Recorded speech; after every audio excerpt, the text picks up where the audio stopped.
Caduti nel cratere, sommersi dal fango bollente, con l'unica speranza che siano morti per le esalazioni e non in quel buco profondo 3 metri e caldissimo. Una famiglia inghiottita nella solfatara di Pozzuoli, papà Massimiliano, mamma Tiziana e il piccolo Lorenzo, 11 anni. Mentre il fratellino di 7 anni si è salvato per miracolo, ma ha dovuto assistere alla tragedia.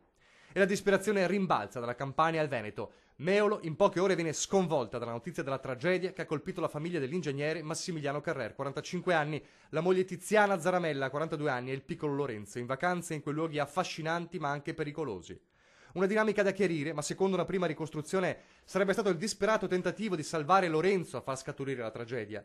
Secondo fonti della Solfatara, infatti, il figlio della coppia avrebbe oltrepassato una zona interdetta, passando la cordicella che delimita la zona visitabile e penetrando nell'area interdetta alle visite, nella zona della cosiddetta fangaia. Una corsa per salvarlo e i genitori sarebbero caduti con lui nel cratere, vicino alla caldaia, nel tentativo di raggiungerlo. E una volta caduti, genitori e figlio potrebbero essere stati uccisi dalle esalazioni, ma solo l'autopsia potrà confermare questa ipotesi. Tutta l'area della Solfatara, gestita da privati, è stata chiusa. In seguito all'incidente le persone che si trovavano all'interno sono state fatte uscire e la zona è isolata mentre sono in corso le ricognizioni sull'incidente da parte dei vigili del fuoco e delle forze dell'ordine. Chiusi tutti gli accessi all'area.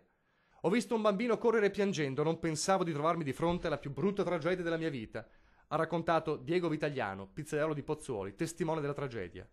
Il bimbo di 7 anni è stato affidato temporaneamente agli assistenti sociali del comune di Pozzuoli, che lo seguono insieme a una psicologa in attesa dell'arrivo del nonno da Torino. Tiziana Zaramella, infatti, che lavorava alla Triveneta Sicurezza dell'aeroporto Marco Polo di Tessera, aveva vissuto a lungo in Piemonte con il papà, prima di trasferirsi a Fossalta di Piave assieme al marito.